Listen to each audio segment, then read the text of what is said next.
Dude, I'm seriously so scared. I feel like everybody has been saying that the Clippers are going to be one of the best teams in the West. And that freaks me out, honestly. That freaks me out. Today, we're going to be looking at all of the official first-round matchups that are going to be happening this Saturday.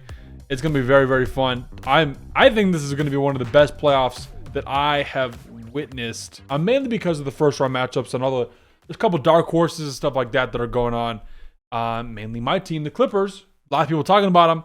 Kind of maybe too much talk in terms of like, dang, these guys are actually like legit good, which scares me because Clippers fans have a lot to lose, obviously, and are used to that. So, but after a month of speculation about who's going where, but yeah, there's a lot of things that I want to talk about with the West specifically, because I feel like there's more going on there. So let's start in the play-in. I want to talk about the West play-in, and everyone's saying, it's going to be Rockets Warriors already. We got to calm down for a sec. Game's tomorrow, so stream Wednesday morning. We're going to be talking about the play-in and how that worked out. Basically, my whole point is like, let's calm down. It's one game. The Grizzlies, what if the Grizzlies just roll up, smack them around, which would be crazy because they're playing in Golden State, and then the Grizzlies play the Rockets the first round. And then somehow we get Warriors Thunder in the first round as well. That would be ridiculous. So all I'm saying is like, I'm not making any prediction on the play-in. I obviously think the Warriors probably will win because they're a way better team. Grizzlies are super banged up, and I mean, I don't think they're going to lose that game. But it's a one-off game. March Madness. This is NBA Madness. The whole point of the play-in. We don't know yet. The only way we would know is if it was like there was no play-in and the Warriors were the 7th seed. Then we could say it like that. But I think it's kind of fun to not be like, oh man, these guys are going to absolutely get the 7th seed and go. I want to watch the play-in, and I want to see how that plays out. It's going to be very, very interesting to see if the Grizzlies beat the Warriors in that game. If Ja has a freaking 50-piece and goes off, that would be awesome. But yeah, all these, the play-in is really interesting because at the same time, I think the Grizzlies are kind of chalked. Very sad for Jalen Wells. He was one of my favorite rookies this year. He goes down after a hard fall. He's not playing at all. He's donezo. So then you lose that. You got, I mean, overall, just the Grizzlies roster has been very injured this year. Fired the head coach, kind of in shambles right now. People shoving each other in the huddle. I think it was like Desmond Bain that shoved Santi Aldama. So both things are true in my opinion. Could the Grizzlies win the game against the Warriors? Absolutely, because anytime you're playing in a game, you have a chance to win. I'm going to be 100% real, right? Are the odds that way? No. Probably going to pick the Warriors. But it'll be very interesting to see if Grizzlies lose and go to the 9-10 winner game, and let's say the Kings win that game, the Kings might be able to beat the Grizzlies in that game. And then the Kings are now the 8th seed. And I don't know if that makes anything different for OKC in the long run at all. I think that's very interesting that people are saying, oh, it's going to be Warriors, Grizzlies 7-8, just because they're 7-8 right now. That defeats the whole point of the play-in. So I want to give the play-in a little bit of credit, a little bit of, hey, let's see how it goes here. I think it's going to be really fun to watch. That being said, OKC beats whoever they have in the first round, 68-win team. I mean, it's ridiculous. It's actually crazy. Let's skip the Rockets. Let's go just down the list right here. Let's go. Thunder, they beat whoever. Then my favorite, and I've been hearing a lot about this. This is probably the most anticipated first round matchup of anybody, maybe outside of Lakers Timberwolves, just because it's fun, because Luka likes to spank the T-Wolves a lot. Nuggets Clippers. Now, Nuggets do have home court advantage. The last time these guys played in the playoffs was in 2020. Have not gotten a chance then.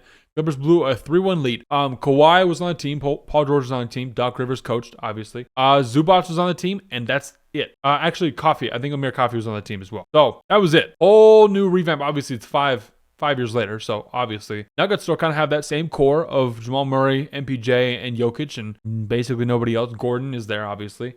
No KCP, no other stuff like that. So I think the Clippers are going to beat the Nuggets in this first round. It's going to be a fun one. It comes down to, okay, Jokic is the best player in the world, hands down, right? Jokic is 100% great player. The Clippers have the 4th best defense in the NBA and an offense that has gotten a lot better since the trade deadline because of bench stuff and Bogdanovich coming in, and I feel like Kawhi is coming back and ramping up and all that. There's a bunch of different factors for stats-wise, but eye test straight looking at the paper. You got Kawhi, James, and Norm, who are all 20-point per game scorers. And then Zoo, who's, I mean, it seems like he averages 22 and 17. That's what he had against the Warriors last night. But he averages 16 and 12, one of the best rebounders in the NBA. I don't even want to say like one of the best guys who, he can shut down Jokic. No, you can't stop Jokic. Jokic is one of those guys.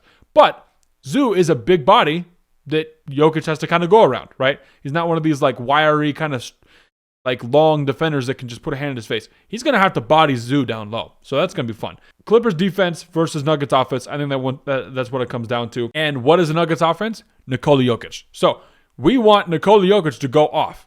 When he has a higher scoring game, they end up losing. That's just the fact of the matter. When he has more assists, they end up winning. You can go look at the stats on that stuff and see like the exact numbers. But think about it. I mean, when we look at examples recently, he had a 60-point triple-double and lost. That's 60 points, and you lose the game, right? So Jokic scoring doesn't really help the team out in wins because he's needed elsewhere with passing and facilitating and leading the offense. So if we can shut down their offense, I think we win this series, despite their home court advantage. I don't think this goes to 7. I think this could be a 6 game. I think we steal a game in Denver. That'd be crazy if we win the first 2 games in Denver.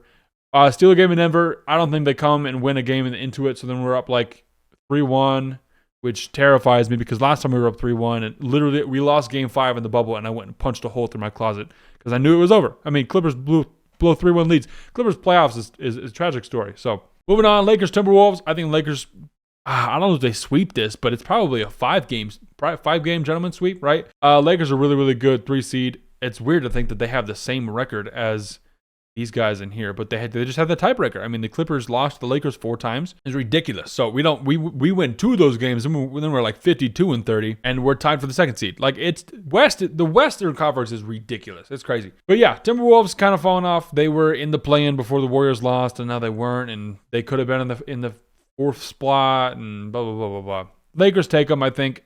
Whatever Shannon Sharp says about Lakers in 4, Lakers in 5. Yeah, Luka's really good. I don't think the Timberwolves have a really good, solid matchup. The only thing that I have for the Timberwolves, in their favor, is their size, because they do have Rudy Gobert, who we can talk about that offensive game. But people making fun of Rudy Gobert's offensive game, and he hits a fadeaway jumper last year to kind of seal the Nuggets away. That was ridiculous, right?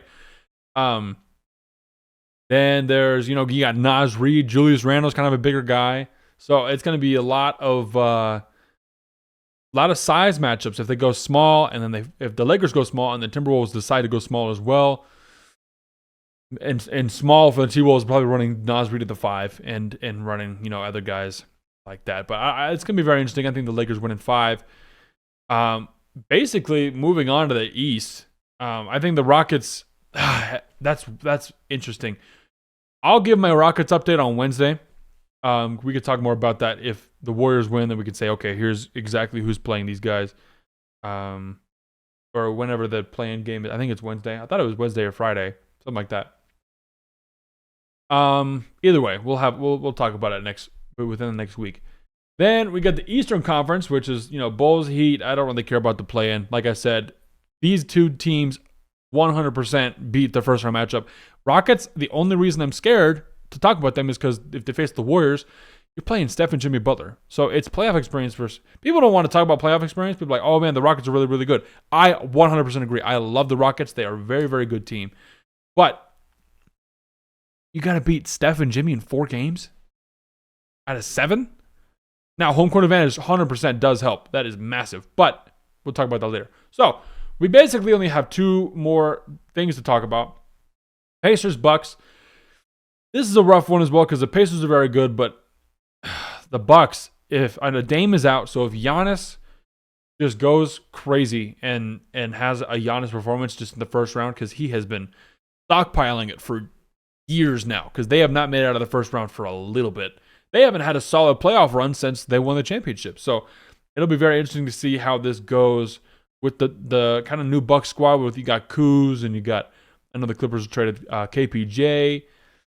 But yeah, it's going to be one of those Giannis kind of backpack series. And I think the Bucks can do it. I think the Bucks could beat the Pacers. It's only a 4-5 matchup. They're separated by 2 games. So I think it's going to be very interesting to see how that goes. Knicks Pistons, kind of last one we're talking about here.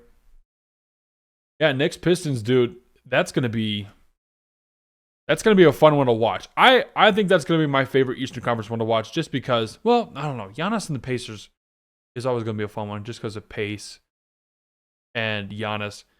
But the Knicks Pistons is going to be fun just because basketball atmosphere or playoff atmosphere in New York is just always freaking awesome. The Pistons are just fun too. I love Cade, love all those guys in Detroit. So I think I take the Knicks in this game, but it's probably a 6-game series. I think that'll go a little bit. It'll go back to Detroit, win some games, and then it might be a sweep in MSG overall. But yeah, I think that's mainly what my thoughts are for the first round. It's going to be very interesting to see how it all plays out. I'm very excited for Saturday. Man, playoff basketball is here. I showed up for playoff basketball, but school has been ridiculous. It's gotten a little out of hand, so I'm getting back on it.